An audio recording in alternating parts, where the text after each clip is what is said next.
ये मेरी नींद कैसे खुल गई और वक्त क्या हुआ है? वो अभी तो 12 बजे हैं, शायद ऐसे ही आंख खुल गई। नहीं, किसी आहट की वजह से खुल गई है, पर ऐसा नहीं है। मुझे ऐसा लगा है कि मुझे किसी ने झंझोड़ कर उठा दिया है, पर किसने? दोस्तों ने कहा था कि ये घर आसेब ज़दा है, पर ऐसा तो हो ही नहीं सकता। ये मेरा वहम है। शायद मैंने उन कमबख्तों की बातें जहन में बिठा ली हैं। अब मुझे दोबारा सोने की कोशिश करनी चाहिए और फिर सुबह उनसे पैसे भी तो लेने हैं। जाहिद दोबारा सोने की कोशिश करने लगा। जी हाँ, जाहिद ने अपने दोस्तों से शर्त लगा रखी थी कि वो पुरानी हवेली में तन्हा रात गुजारेगा। ये हवेली काफ़ी अरसे से बंद पड़ी हुई थी, इसलिए लोगों का कहना था कि ये हवेली आसेब ज़दा है। मुख्तलिफ किस्म की अफवाहें उठाई गई थीं। जाहिद और उसके दोस्तों ने बातों ही बातों में बहस छेड़ दी इसी हवेली के बारे में। जाहिद के दोस्त तो इस हवेली को आसेब ज़दा मानते थे, लेकिन जाहिद ने न सिर्फ इस बात को मजाक में उड़ाया बल्कि एक रात हवेली में गुजारने का फैसला भी कर लिया।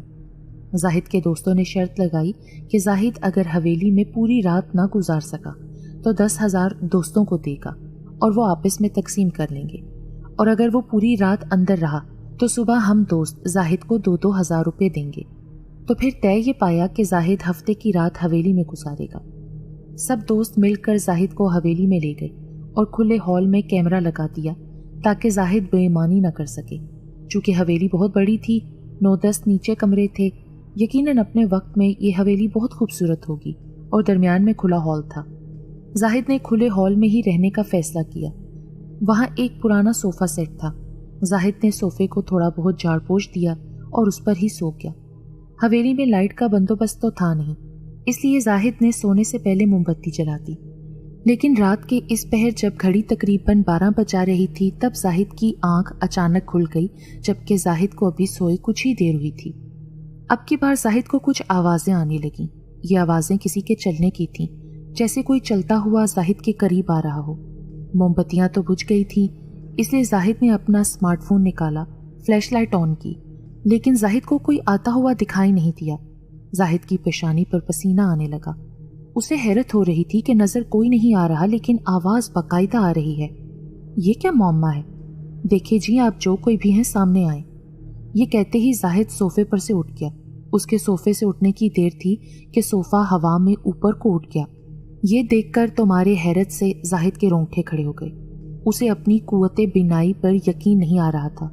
सोफ़ा फिर हवा में उछलता हुआ दीवार से टकरा गया और फर्श पर उल्टा गिर गया।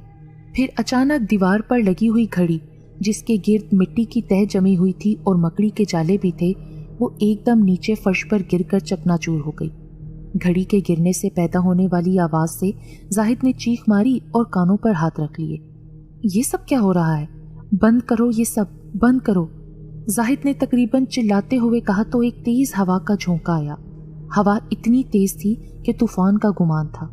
फिर तो इतनी धूल मिट्टी उड़ने लगी कि जाहिद को मजबूरन अपनी आंखें बंद करनी पड़ी। कुछ देर के बाद तूफान थम गया और जाहिद ने अपनी आंखें खोल दी। उसने उस हवेली से बाहर निकलने का सोचा, लेकिन ये क्या? ये तो मंजर ही तब्दील हो गया था। जहाँ तक उसे याद था कि वो हवेली में गया था, जो कि काफ़ी पुरअसरार थी। हवेली उसके घर से थोड़े फासले पर ही थी और ऐसा मंजर तो उसके घर से दूर दूर तक न था। अब तो जाहिद अपना सर पकड़कर बैठ गया। यार मालिक, हमें तो गुमान था कि जाहिद पूरी रात हवेली में नहीं गुजार सकता, लेकिन इसने तो शर्त पूरी कर दी, इसलिए मैं तो 2,000 ले आया हूँ। 5 बजे हैं, थोड़ी देर में जाहिद हवेली से बाहर आने वाला ही होगा। कमाल ने अपने दोस्त मालिक से कहा तो मालिक ने भी खुशी से कहा, कमाल, ये तो अच्छी बात है कि पुरानी हवेली के बारे में जो अफवाहें उड़ती थीं वो तो गलत साबित हुई हैं। हाँ मालिक, ये तो ठीक है, लेकिन जाहिद अभी तक आया क्यों नहीं? चलो जाहिद को फ़ोन मिलाते हैं कि बाहर आ भी जाओ। उमर ने ये कहते ही जाहिद को फ़ोन मिला दिया। लो नवाब साहब, अब फ़ोन ही नहीं उठा रहे। अच्छा ये करते हैं, हम सब हवेली के अंदर चलते हैं। ऐसा तो नहीं कि वो गहरी नींद में हो। जब सारे दोस्त अंदर गए तो अंदर कोई नहीं था, जाहिद भी नहीं, तो वो सब मुस्कुराने लगे कि शायद रात को डर कर भाग निकला होगा। इसलिए वो कैमरा उतार कर हवेली से बाहर निकल आए। हैरत इस बात की थी कि वहाँ सब कुछ ठीक था, हर चीज़ वैसी ही थी जैसे जाहिद को वहाँ छोड़कर जाते हुए देखा था। है कोई यहाँ? मुझे यहाँ से निकालो, मैं तो पुरानी हवेली में था, अब ये कुएं में मैं कैसे आ गया? जाहिद हैरान भी था और परेशान भी।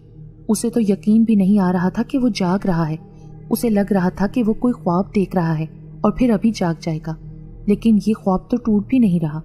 वो काफ़ी गहरा कुआं था। जाहिद के हाथ में अभी भी फ़ोन था। उसने फ्लैशलाइट ऑन की तो वो कुआं काफ़ी गहरा था। उसके अंदर काई जमी हुई थी और कुएं में पानी नहीं था। यही वजह थी कि वो बच गया था। उसका गला खुश्क हो गया। मदद के लिए पुकारते पुकारते उससे शदीद प्यास का एहसास होने लगा। वो मोबाइल से अपने वालिदैन की तस्वीरें देखने लगा। अपनी बहनें, दादा दादी की तस्वीरों को देखते हुए उसकी आंखों में आंसू आ गए। जिंदगी कितनी अच्छी गुजर रही थी ना, लेकिन इस एक शर्त ने सब कुछ बिगाड़ दिया। और तो और किसी को फ़ोन करके भी नहीं बुला सकता मदद के लिए, क्योंकि सिग्नल नहीं आ रहे। कुछ देर के बाद जाहिद को कुछ आवाज़ें आने लगीं। ये कैसी आवाज़ें हैं? लेकिन कुछ वाज़ेह सुनाई नहीं दे रहा था। कुछ देर की खामोशी के बाद फिर से आवाज़ें आने लगीं, लेकिन अब पहले से कुछ वाज़ेह सुनाई दे रही थीं। यकीनन ये आवाज़ें किसी के कराहने की थीं। जाहिद ने लाइट को कुएं के इर्द गिर्द घुमाकर देखा तो उसे वहाँ एक दरवाज़ा नजर आया। पहले तो उसको लगा जैसे आंखों का धोखा है, फिर उसने ज़रा गौर से देखा तो मालूम हुआ कि वाकई ये एक दरवाज़ा है। जाहिद ने उस दरवाजे को हाथ से धकेला, लेकिन वो नहीं खुला। वो दरवाज़ा काफ़ी जंग आलूद था। जाहिद ने उठकर उस दरवाजे को ज़ोर से टांग मारी तो वो ज़ोरदार आवाज़ से खुल गया। फिर जाहिद ने अंदर लाइट घुमाई तो वहाँ एक गार था। कौन है यहाँ पर? मैं पूछ रहा हूँ, कौन है यहाँ? मगर कोई जवाब नहीं मिला। वो झुककर अंदर चला गया। गार के अंदर काफ़ी अंधेरा था। वो हैरान हो रहा था कि कराहने की आवाज़ किसकी थी। वो अभी कुछ कदम ही चला था कि उसे किसी के कदमों की आवाज़ आने लगी। उसका दिल ज़ोर से धड़कने लगा। उसने जल्दी से वापस पलटने के लिए मुड़कर देखा तो मंजर तब्दील हो चुका था। जाहिद हैरान था कि वो तो चंद लम्हे पहले एक गार में था और अब ये एक खूबसूरत बाग में, जहाँ हरे भरे बागात थे, रंग बिरंगे फूलों से सजाया एक खूबसूरत बाग था ये। अब तो वो कदम भी फूंक फूंक कर रख रहा था। जाहिद। ये वाज़ेह आवाज़ जाहिद की समाज से टकराई। कोई उसे नाम लेके पुकार रहा था। आवाज़ यहीं करीब से आ रही थी, जो कि खूबसूरत औरत की आवाज़ थी। उसने एकदम पीछे मुड़कर देखा तो वहाँ एक खूबसूरत लड़की खड़ी थी। उसके सुनहरे बाल थे। वो हैरान था कि इस लड़की को जाहिद का नाम कैसे पता था। मैं आपसे मुखातिब हूँ जाहिद जी, उस लड़की ने कहा तो जाहिद ख्यालों की दुनिया से बाहर आया। जी फरमाइए, क्या कहना है आपको? देखें जी, मैं नहीं जानता कि आप क्या कहना चाह रही हैं, इसलिए मतलब की बात करें। पहले ही मैं बहुत परेशान हूँ। एक तो पता नहीं मेरे साथ क्या हो रहा है। पहले पुरानी हवेली, फिर गहरा कुआं और उसमें दरवाज़ा, और फिर गार, अब ये बाग। पता नहीं मेरे साथ क्या हो रहा है। शर्त लगाकर तो मैं बर्बाद हो गया हूँ, इसलिए प्लीज़ मज़ीद परेशान ना करें। जाहिद ने लड़की को गुस्से से घूर कर कहा तो लड़की हैरान हो गई। चलो मेरे साथ, तुम्हें बुखार हो रहा है, भाई से दवा ले लेना, चलो मेरे साथ। ये कहते ही वो लड़की जाहिद का हाथ पकड़कर आगे बढ़ने लगी। जाहिद का सर चकराने लगा, लेकिन बिना चूं चरा लड़की के पीछे चलने लगा। बाग में एक बड़ा सा महल था। लड़की ने अभी तक जाहिद का हाथ पकड़ा हुआ था। जाहिद और वो लड़की जैसे ही महल के अंदर गए तो कतारों में लगे नौकर चाकर गर्दनें झुकाए खड़े थे। जाहिद अभी भी अपने साबका लिबास में था। अंदर बड़े ड्राइंग रूम में एक बहुत ही बड़ी उम्र का एक बूढ़ा आदमी बैठा हुआ था। तकरीबन 100 से भी ज्यादा का लग रहा था। हाय ग्रैंडपा, मैं जाहिद को बाग में से ले आई हूँ। इसे बुखार हो रहा है, अजीबोगरीब बातें कर रहा है, इसलिए तारिक भाई के क्लिनिक ले जा रही हूँ। उस लड़की का ये कहना था कि उस बूढ़े ने जाहिद को अजीब नज़रों से देखा तो जाहिद बूढ़े की नज़रों का मफहूम समझ न पाया। हाँ, ले चलो क्लिनिक, ये कहते ही बूढ़ा हंसने लगा। उसकी आंखों में अजीब सी चमक थी। चलो जाहिद, मैं तुम्हें क्लिनिक ले चलूँ। उस लड़की ने ये कहा तो जाहिद हैरान था कि ये सब क्या है, हालांकि वो इनसे अनजान था। फिर जाहिद के कदम लड़की की तकलीफ में उठने लगे। वो खुद ब खुद उस लड़की के पीछे पीछे चलने लगा। ओह, तो क्या ये सच है कि जाहिद उसी हवेली में था? हम तो कई बार हवेली को अंदर बाहर से देख चुके हैं, लेकिन हैरत है जाहिद हवेली में नहीं है, और आपका इल्म ये बता रहा है कि जाहिद हवेली में ही मौजूद है। उमर ने अपने सामने बैठे मीर अली शाह से कहा। मीर अली शाह उमर के मामू थे, जो कि नूरानी इल्म से रोशनास थे, काफ़ी नूरानी शक्ल के थे। जब मीर अली शाह ने कहा कि जाहिद अभी भी हवेली में ही है तो सब दोस्त चौंक गए, क्योंकि सब जानते थे कि जाहिद हवेली में नहीं है। उन्होंने कोना कोना हवेली का छान मारा था। उमर बेटा, आपका हैरान होना ठीक है, लेकिन आप ये नहीं जानते थे कि वो हवेली बहुत पुरानी है, फिर अरसा दराज से बंद है। यही वजह है कि वहाँ पर आसेबों का बसेरा है। जाहिद ने हवेली में रात गुजारने का फैसला बहुत गलत किया था। اس لیے حویلی کے آصیب غصے میں آ گئے ہیں، لیکن ابھی بھی زاہد ٹھیک ہے۔ وہ آصیب زاہد کو ذہنی اذیت دے رہے ہیں، جس کی وجہ سے زاہد پاگل بھی ہو سکتا ہے۔ اس لیے زاہد کو زیادہ دیر تک حویلی میں نہیں رہنا چاہیے۔ اور ساتھ ہی یہ بتاتا چلوں کہ زاہد کو صرف ایک ہی انسان حویلی سے لینے جا سکتا ہے۔ فیصلہ کرو کہ تم میں سے کون جائے گا حویلی میں، لیکن یاد رکھنا ہر ایک قدم پھونک پھونک کر رکھنا ہوگا۔ کوئی بھی غلط قدم زاہد اور تم میں سے جو کوئی بھی جائے گا اس کی جان خطرے میں پڑ سکتی ہے۔ میر علی شاہ جیسے ہی خاموش ہوئے تو سب دوستوں نے ایک دوسرے کو دیکھا۔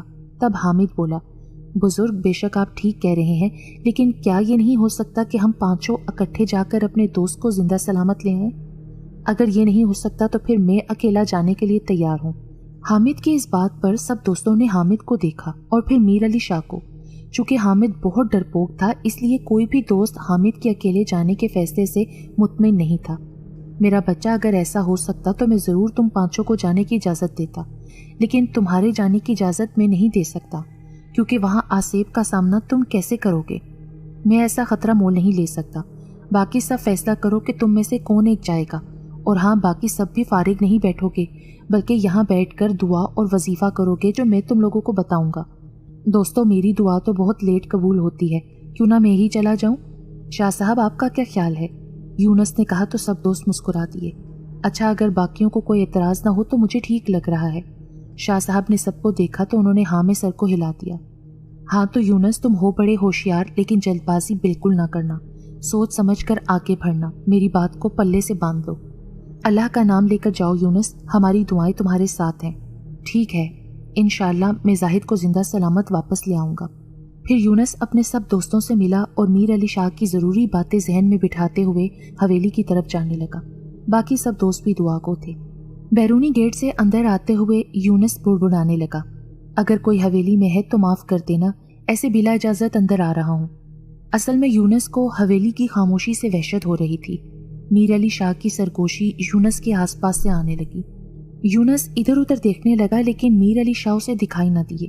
یونس، میں تم سے روحانی طاقت کے ذریعے بات کر سکتا ہوں اور میں تمہارے ساتھ ہوں، تمہیں گھبرانے کی ضرورت نہیں، دھیان سے اپنے کام پر توجہ دو۔ میر علی شاہ کی بات سن کر یونس خوش ہوا اور چپ کر کے چلنے لگ۔ اب وہ باقاعدہ حویلی کے اندر تھا۔ میر علی شاہ نے یونس کے ارد گرد غیبی حصار کھینچ دیا تھا، جس کی وجہ سے یونس کو کوئی دوسری مخلوق نہ دیکھ سکتی تھی، نہ سن سکتی تھی، اور نہ ہی کوئی نقصان پہنچا سکتی تھی۔ یونس اب کھلے ہال میں کھڑا تھا، جہاں وہ سب دوست زاہد کو چھوڑ کر گئے تھے۔ اسے بہت افسوس ہوا کہ کاش وہ یہ شرط نہیں لگاتے، پتہ نہیں زاہد کس حال میں ہوگا۔ یونس بیٹا، شاباش، دل چھوٹا مت کرو، جو ہونا تھا وہ ہو گیا، اب تم اپنے سامنے پڑے صوفے کو دیکھ سکتے ہو۔ یونس نے اپنے سامنے دیکھا تو وہاں ایک صوفہ پڑا ہوا تھا۔ تم ایسا کرو کہ اس پہ اپنا دایاں ہاتھ رکھ کے یہ پڑھو جو میں پڑھ رہا ہوں، وہ تم دہراتے جاؤ۔ یہ عمل تم 3 بار پڑھو گے، ٹھیک ہے نا؟ جی، یہاں ایک صوفہ پڑا ہوا ہے، آپ بتائیں، میں دہراتا ہوں۔ میر علی شاہ نے جو کچھ پڑھا وہ یونس نے دہرایا۔ وہ 3-4 کمروں کا کلینک تھا۔ اس کلینک میں اتنی خاموشی اور سناٹا تھا کہ زاہد اندرونی طور پر گھبرا رہا تھا۔ وہ لڑکی بھی زاہد کے ساتھ ہی تھی، لیکن زاہد نے اس سے ایک بات بھی نہ کی تھی۔ وہ کلینک تھوڑے سے فاصلے پر ہی تھا۔ زاہد اور وہ لڑکی پیدل چل کر کلینک آئے تھے۔ اس لڑکی نے بھی نہ بتایا کہ وہ کون ہے۔ زاہد، آپ کو پتا ہے کہ طارق بھائی نے کتنے مردوں کو زندہ کیا ہے؟ اور تمہیں بھی تو طارق بھائی نے ہی زندہ کیا ہے، تبھی تو طارق بھائی کے کلینک میں اتنا سناٹا ہے، یعنی کہ مرے ہوئے انسانوں کا یہاں علاج ہوتا ہے۔ اس لڑکی نے یہ کہا تو زاہد کا سر چکرا کے رہ گیا۔ کیا بکواس کر رہی ہو تم؟ تم ایک جیتے جاگتے انسان کو مرا ہوا کہہ رہی ہو؟ یعنی میں مر کیا تھا اور یہاں کے ڈاکٹر نے علاج کر کے مجھے دوبارہ زندہ کیا ہے، یعنی کہ میرے اندر دوبارہ روح آ گئی ہے اور میں پھر سے زندہ ہوں۔ تم یہ نہیں جانتی کہ زندگی موت اللہ کے اختیار میں ہے۔ شرم نہیں آتی تمہیں ایسی کفرانہ باتیں کرتے ہوئے؟ زاہد نے غصے سے اس لڑکی کو دیکھا تو وہ مطمئن کھڑی تھی۔ تبھی وہاں ایک آدمی آ کھڑا ہوا جس کی عمر تقریباً 30-35 سال تھی اور اس نے وائٹ کوٹ پہنا ہوا تھا۔ کیا ہو گیا رانیہ؟ اب زاہد کو کیوں لائی ہو؟ کیا ہو گیا اسے دوبارہ؟ بس تھوڑا سا پریشان ہو گیا ہے بھیا، کہہ رہا ہے کہ میں جھوٹ بول رہی ہوں، ایسا ممکن نہیں ہے، اور یہ کہہ رہا ہے کہ میں سرے سے مرا ہی نہیں ہوں، اور اب میں کیا کہوں، شاید آپ ہی سے کچھ سمجھا پائیں کہ سچ کیا ہے۔ زاہد، میں ڈاکٹر طارق ہوں، رانیہ کا بھائی۔ رانیہ تم سے ٹھیک کہہ رہی ہے کہ تم دونوں کا روڈ ایکسیڈنٹ ہوا تھا، جس میں رانیہ اور تمہیں بہت چوٹیں آئی تھیں۔ رانیہ تو بچ گئی تھی لیکن تم مر گئے تھے، لیکن رانیہ میری بہن یہ ماننے کو ہی تیار نہ تھی کہ تم مر چکے ہو، تو میں نے تمہارا علاج کیا، تقریباً 1.5 سال لگے تمہیں زندہ کرنے میں۔ اب میرے پاس ایسے کیسز بہت سے آتے ہیں اور بہت سارے کامیاب بھی ہوتے ہیں۔ تم میرے بہنوئی ہو۔ جھوٹ کہہ رہے ہو تم۔ نہیں جانتا میں تمہیں اور نہ ہی تمہاری بہن رانیہ کو۔ میں تو یہ ماننے کے لیے ہی تیار نہیں ہوں کہ رانیہ میری بیوی ہے، بلکہ میں تو اسے دیکھ بھی پہلی بار ہی رہا ہوں۔ میں نے صرف ایک شرط لگائی تھی اپنے دوستوں سے اس پرانی حویلی میں رات گزارنے کی، اس کے بعد تو سب برا ہی ہو رہا ہے۔ سب لوگ سچ کہتے تھے کہ یہ پرانی حویلی منحوس ہے، واقعی وہ منحوس حویلی ہے آصف زدہ۔ اس طرح تو میں پاگل ہو جاؤں گا۔ زاہد تقریباً چلانے لگ گیا۔ وہ لڑکی ابھی بھی خاموش کھڑی تھی۔ تبھی ڈاکٹر طارق آگے بڑھا اور زاہد کو پکڑ لیا۔ خاموش ہو جاؤ زاہد، کچھ نہیں ہوا، سب ٹھیک ہو جائے گا، تمہیں سب یاد آ جائے گا۔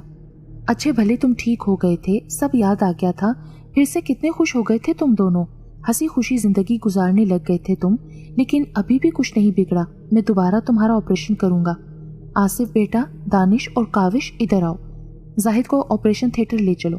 چلو آؤ، شاباش، پھر سب ٹھیک ہو جائے گا، ڈاکٹر نے کہا، اور رانیہ خاموش کھڑی تھی۔ زاہد تو چلانے لگ گیا۔ وہ تینوں لڑکے زاہد کو آپریشن تھیٹر لے کر جانے لگے۔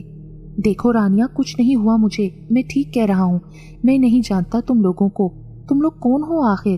میں تو صرف پرانی حویلی میں تھا جو کہ آصف زدہ حویلی ہے، میں ایک زندہ انسان ہوں۔ یہ کہتے ہی زاہد نے ایک بار سب کو دیکھا تو سب چیخنے لگ گئے۔ رانیہ، ڈاکٹر طارق اور وہ تینوں مڑے اور باقی سب نرسز وغیرہ چیخنے چلانے لگ گئیں، اور ان تینوں لڑکوں نے بھی زاہد کو چھوڑ دیا۔ ساتھ ہی ان کی شکلیں بگڑنے لگ گئیں، ان کے چہروں سے جلد ہٹنے لگ گئی اور آنکھیں باہر کو ابلنے لگ گئیں، اور پھر اسی طرح وہ سب غائب ہو گئے۔ زاہد خوف سے کانپ اٹھا۔ وہ کافی خوفزدہ ہو گیا تھا اور وہ کلینک بھی بھیانک شکل اختیار کر گیا۔ وہاں اب صرف اندھیرے کا راج تھا، زاہد کو کچھ دکھائی نہ دے رہا تھا۔ پھر وہاں اچانک تیز ہوا کا جھونکا آیا اور پھر زاہد اپنا توازن برقرار نہ رکھ پایا اور سر کے بل نیچے گر گیا۔ اس کے بعد زاہد کو کچھ ہوش نہ رہا۔ بے ہوش ہونے سے پہلے اس نے صرف 2 لفظ کہے، منحوس حویلی۔ یونس نے میر علی شاہ کے کہنے پر عمل 3 بار دہرایا۔ اس دوران صوفہ ہلکے ہلکے جھٹکے لینے لگا، مگر تیسری مرتبہ تو حد ہی ہو گئی۔ صوفہ پورا ہوا میں اچھلا اور پھر عمل مکمل ہو گیا، اور عمل مکمل ہوتے ہی سب نارمل ہو گیا۔ یونس کو میر علی شاہ نے پہلے سے ہی ذہنی طور پر تیار کیا تھا کہ ایسا ہوگا، اس لیے یونس حیران تو ہوا لیکن نارمل ہی رہا۔ اب اس صوفے پر سے دایاں ہاتھ ہٹا دو، میر علی شاہ نے یہ کہا تو یونس نے اپنا ہاتھ ہٹا دیا تو زاہد صوفے پر ہی سویا ہوا تھا۔ یونس زاہد کو دیکھ کر بہت خوش ہوا۔ ہاں تو اب یقیناً تمہیں تمہارا دوست صوفے پر دکھائی دے رہا ہوگا، میر علی شاہ نے کہا تو یونس نے کہا جی شاہ صاحب، زاہد صوفے پر ہی سویا ہوا ہے، تم ایسا کرو زاہد کو جگانے کی کوشش کرو۔ میر علی شاہ نے کہا تو یونس خوشی سے پھولے نہ سمایا۔ اٹھو زاہد، دیکھو میں تمہیں لینے آیا ہوں، جاگ جاؤ، تم تو شرط جیت بھی چکے ہو۔ زاہد اٹھو، شاباش۔ یونس زاہد کو جھنجھوڑ کر جگانے لگا، لیکن زاہد تو گہری نیند سویا ہوا تھا۔ کیا ہوا یونس، زاہد جاگ نہیں رہا کیا؟ اچھا تم ایسا کرو کہ زاہد کے سر پر اپنا دایاں ہاتھ رکھو اور یہ عمل پڑھو جو میں تمہیں بتاتا ہوں۔ تو یونس نے ایسا ہی کیا جیسے میر علی شاہ نے کہا۔ ایسا کرنے سے زاہد اٹھ بیٹھا اور پھر یونس کے گلے لگ گیا۔ پھر یونس کے ساتھ زاہد حویلی سے باہر نکلا تو اسے دیکھ کر سب دوستوں نے مل کر حویلی کے دروازے پر زاہد کو اوپر اٹھا لیا اور خوشی سے نعرہ لگانے لگے۔ پھر کچھ گھنٹے سنبھلنے کے بعد زاہد نے میر علی شاہ اور اپنے تمام دوستوں کو اپنے ساتھ بیتی تمام رودات سنائی اور میر علی شاہ اور اپنے دوستوں کا شکریہ ادا کیا۔ اس کے بعد میر علی شاہ نے زاہد کو ایک تعویذ دیا جسے زاہد نے اپنے گلے میں پہن لیا۔ کچھ دنوں تک تو زاہد کے سر میں شدید درد رہا، گاہے بگاہے وہ بخار میں بھی مبتلا ہوتا رہا، لیکن میر علی شاہ صاحب کے دیے ہوئے تعویذ اور چند وظیفوں پر عمل کرنے سے زاہد کو صحت یابی نصیب ہوئی۔ زاہد کو اب کسی جگہ بھی کوئی آسیب یا سائے وغیرہ کا علم ہوتا ہے تو زاہد اس جگہ سے 2 قدم نہیں بلکہ 100 قدم دور بھاگتا ہے۔